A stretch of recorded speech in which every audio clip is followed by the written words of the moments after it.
The Israelites leave Sinai. On the 20th day of the second month of the second year, the cloud lifted from above the tabernacle of the covenant law.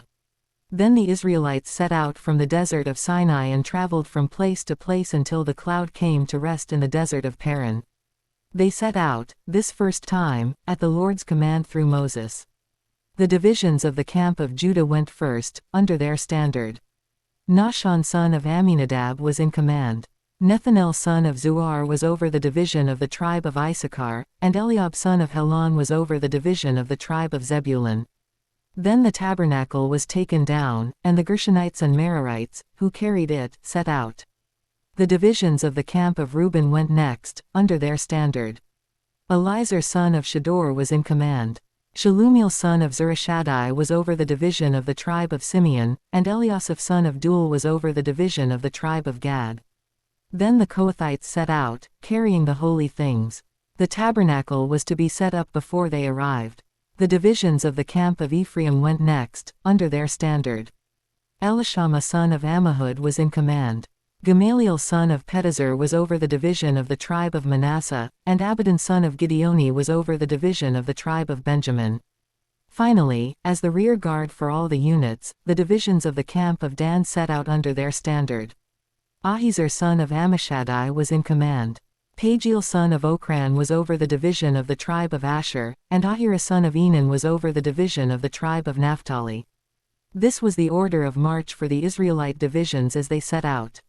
Now Moses said to Hobab son of Reuel the Midianite, Moses' father-in-law, "We are setting out for the place about which the Lord said, 'I will give it to you.'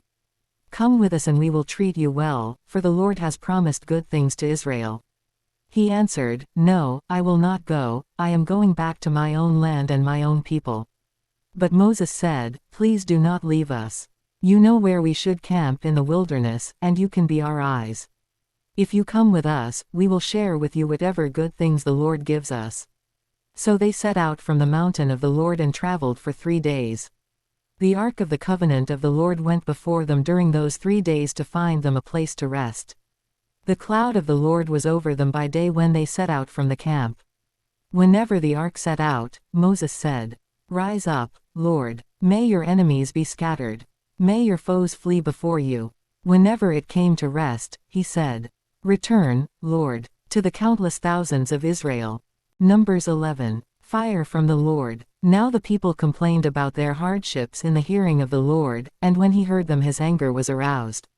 Then fire from the Lord burned among them and consumed some of the outskirts of the camp. When the people cried out to Moses, he prayed to the Lord and the fire died down. So that place was called Taberah, because fire from the Lord had burned among them. Quail from the Lord. The rabble with them began to crave other food, and again the Israelites started wailing and said, "If only we had meat to eat. We remember the fish we ate in Egypt at no cost, also the cucumbers, melons, leeks, onions and garlic. But now we have lost our appetite, we never see anything but this manna." The manna was like coriander seed and looked like resin. The people went around gathering it, and then ground it in a hand mill or crushed it in a mortar. They cooked it in a pot or made it into loaves. And it tasted like something made with olive oil. When the dew settled on the camp at night, the manna also came down. Moses heard the people of every family wailing at the entrance to their tents. The Lord became exceedingly angry, and Moses was troubled. He asked the Lord, "Why have you brought this trouble on your servant? What have I done to displease you that you put the burden of all these people on me? Did I conceive all these people? Did I give them birth? Why do you tell me to carry them in my arms, as a nurse carries an infant, to the land you promised on oath to their ancestors? Where can I get meat for all these people? They keep wailing to me, 'Give us meat to eat.' I cannot carry all these people by myself, the burden is too heavy for me. If this is how you are going to treat me, please go ahead and kill me, if I have found favor in your eyes, and do not let me face my own ruin." The Lord said to Moses, "Bring me 70 of Israel's elders who are known to you as leaders and officials among the people. Have them come to the tent of meeting, that they may stand there with you. I will come down and speak with you there, and I will take some of the power of the Spirit that is on you and put it on them. They will share the burden of the people with you so that you will not have to carry it alone. Tell the people, Consecrate yourselves in preparation for tomorrow, when you will eat meat. The Lord heard you when you wailed, if only we had meat to eat. We were better off in Egypt. Now the Lord will give you meat, and you will eat it. You will not eat it for just 1 day, or 2 days, or 5, 10 or 20 days, but for a whole month, until it comes out of your nostrils and you loathe it, because you have rejected the Lord, who is among you, and have wailed before him, saying, Why did we ever leave Egypt? But Moses said, Here I am among 600,000 men on foot, and you say, I will give them meat to eat for a whole month. Would they have enough if flocks and herds were slaughtered for them? Would they have enough if all the fish in the sea were caught for them? The Lord answered Moses, Is the Lord's arm too short? Now you will see whether or not what I say will come true for you. So Moses went out and told the people what the Lord had said. He brought together 70 of their elders and had them stand around the tent. Then the Lord came down in the cloud and spoke with him, and he took some of the power of the Spirit that was on him and put it on the 70 elders. When the Spirit rested on them, they prophesied, but did not do so again. However, 2 men, whose names were Eldad and Medad, had remained in the camp. They were listed among the elders, but did not go out to the tent. Yet the Spirit also rested on them, and they prophesied in the camp. A young man ran and told Moses, Eldad and Medad are prophesying in the camp. Joshua son of Nun, who had been Moses's aide since youth, spoke up and said, Moses, my lord, stop them. But Moses replied, Are you jealous for my sake? I wish that all the Lord's people were prophets and that the Lord would put his Spirit on them. Then Moses and the elders of Israel returned to the camp. Now a wind went out from the Lord and drove quail in from the sea. It scattered them up to 2 cubits deep all around the camp, as far as a day's walk in any direction. All that day and night and all the next day the people went out and gathered quail. No one gathered less than 10 homers. Then they spread them out all around the camp. But while the meat was still between their teeth and before it could be consumed, the anger of the Lord burned against the people, and he struck them with a severe plague. Therefore the place was named Kibroth-Hattaavah, because there they buried the people who had craved other food. From Kibroth-Hattaavah the people traveled to Hazeroth and stayed there. Numbers 12. Miriam and Aaron oppose Moses. Miriam and Aaron began to talk against Moses because of his Cushite wife, for he had married a Cushite. Has the Lord spoken only through Moses? They asked. Hasn't he also spoken through us? And the Lord heard this. Now Moses was a very humble man, more humble than anyone else on the face of the earth. At once the Lord said to Moses, Aaron and Miriam, come out to the tent of meeting, all 3 of you. So the 3 of them went out. Then the Lord came down in a pillar of cloud, he stood at the entrance to the tent and summoned Aaron and Miriam. When the 2 of them stepped forward, he said, Listen to my words. When there is a prophet among you, I, the Lord, reveal myself to them in visions. I speak to them in dreams. But this is not true of my servant Moses. He is faithful in all my house. With him I speak face to face, clearly and not in riddles. He sees the form of the Lord. Why then were you not afraid to speak against my servant Moses? The anger of the Lord burned against them, and he left them. When the cloud lifted from above the tent, Miriam's skin was leprous, it became as white as snow. Aaron turned toward her and saw that she had a defiling skin disease, and he said to Moses, Please, my lord, I ask you not to hold against us the sin we have so foolishly committed. Do not let her be like a stillborn infant coming from its mother's womb with its flesh half eaten away. So Moses cried out to the Lord, Please, God, heal her. The Lord replied to Moses, If her father had spit in her face, would she not have been in disgrace for 7 days? Confine her outside the camp for 7 days, after that she can be brought back. So Miriam was confined outside the camp for 7 days, and the people did not move until she was brought back. After that, the people left Hazeroth and encamped in the desert of Paran. Numbers 13. Exploring Canaan. The Lord said to Moses, Send some men to explore the land of Canaan, which I am giving to the Israelites. From each ancestral tribe send one of its leaders. So at the Lord's command Moses sent them out from the desert of Paran. All of them were leaders of the Israelites. These are their names. From the tribe of Reuben, Shammua son of Zaccur. From the tribe of Simeon, Shaphat son of Hori. From the tribe of Judah, Caleb son of Jephunneh. From the tribe of Issachar, Igal son of Joseph. From the tribe of Ephraim, Hoshea son of Nun. From the tribe of Benjamin, Palti son of Raphu. From the tribe of Zebulun, Gadiel son of Sodi. From the tribe of Manasseh, a tribe of Joseph, Gadi son of Susi. From the tribe of Dan, Amiel son of Gemali. From the tribe of Asher, Sethur son of Michael. From the tribe of Naphtali, Nebi son of Vophsi. From the tribe of Gad, Guel son of Maki. These are the names of the men Moses sent to explore the land. Moses gave Hoshea son of Nun the name Joshua. When Moses sent them to explore Canaan, he said, "Go up through the Negev and on into the hill country. See what the land is like and whether the people who live there are strong or weak, few or many. What kind of land do they live in? Is it good or bad? What kind of towns do they live in? Are they unwalled or fortified? How is the soil? Is it fertile or poor? Are there trees in it or not?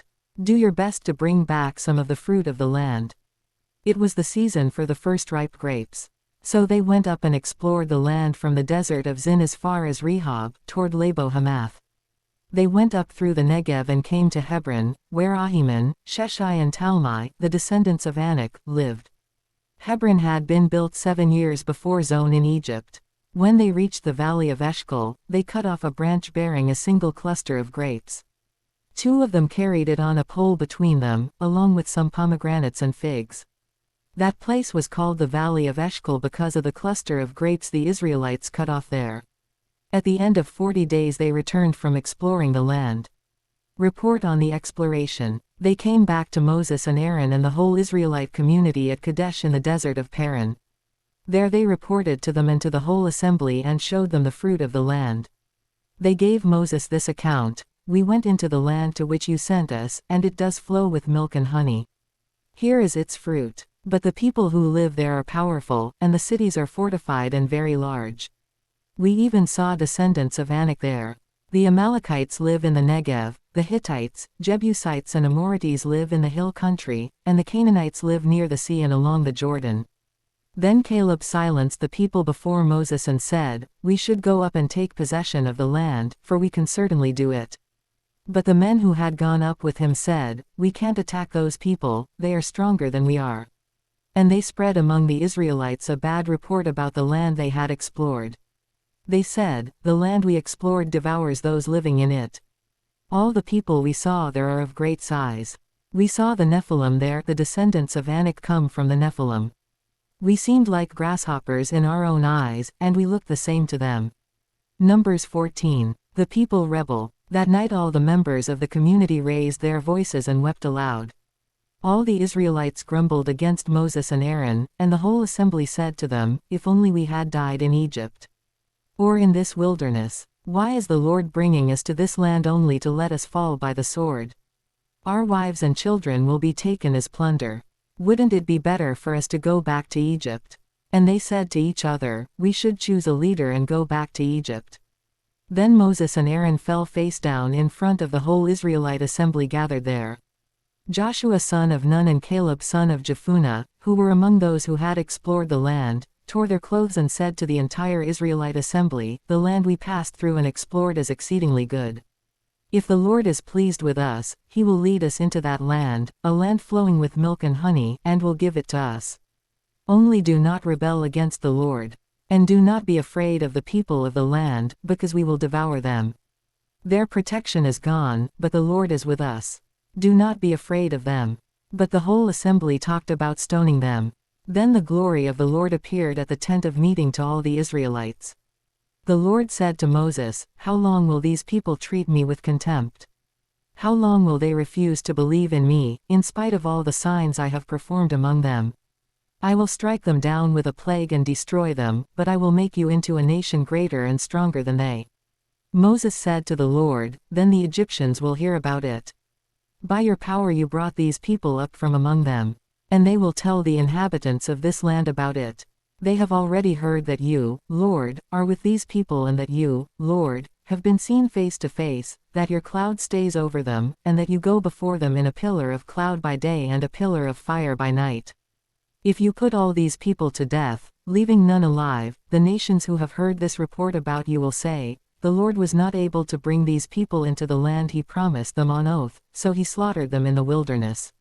Now may the Lord's strength be displayed, just as you have declared. The Lord is slow to anger, abounding in love and forgiving sin and rebellion. Yet he does not leave the guilty unpunished, he punishes the children for the sin of the parents to the third and fourth generation. In accordance with your great love, forgive the sin of these people, just as you have pardoned them from the time they left Egypt until now. The Lord replied, I have forgiven them, as you asked. Nevertheless, as surely as I live and as surely as the glory of the Lord fills the whole earth, not one of those who saw my glory and the signs I performed in Egypt and in the wilderness but who disobeyed me and tested me 10 times, not one of them will ever see the land I promised on oath to their ancestors. No one who has treated me with contempt will ever see it. But because my servant Caleb has a different spirit and follows me wholeheartedly, I will bring him into the land he went to, and his descendants will inherit it. Since the Amalekites and the Canaanites are living in the valleys, turn back tomorrow and set out toward the desert along the route to the Red Sea. The Lord said to Moses and Aaron, How long will this wicked community grumble against me? I have heard the complaints of these grumbling Israelites. So tell them, As surely as I live, declares the Lord, I will do to you the very thing I heard you say. In this wilderness your bodies will fall, every one of you 20 years old or more who was counted in the census and who has grumbled against me. Not one of you will enter the land I swore with uplifted hand to make your home, except Caleb son of Jephunneh and Joshua son of Nun. As for your children that you said would be taken as plunder, I will bring them in to enjoy the land you have rejected. But as for you, your bodies will fall in this wilderness. Your children will be shepherds here for 40 years, suffering for your unfaithfulness, until the last of your bodies lies in the wilderness. For 40 years, 1 year for each of the 40 days you explored the land, you will suffer for your sins and know what it is like to have me against you. I, the Lord, have spoken, and I will surely do these things to this whole wicked community, which has banded together against me. They will meet their end in this wilderness, here they will die. So the men Moses had sent to explore the land, who returned and made the whole community grumble against him by spreading a bad report about it, these men who were responsible for spreading the bad report about the land were struck down and died of a plague before the Lord. Of the men who went to explore the land, only Joshua son of Nun and Caleb son of Jephunneh survived. When Moses reported this to all the Israelites, they mourned bitterly. Early the next morning they set out for the highest point in the hill country, saying, Now we are ready to go up to the land the Lord promised. Surely we have sinned. But Moses said, Why are you disobeying the Lord's command? This will not succeed. Do not go up, because the Lord is not with you. You will be defeated by your enemies, for the Amalekites and the Canaanites will face you there. Because you have turned away from the Lord, he will not be with you and you will fall by the sword.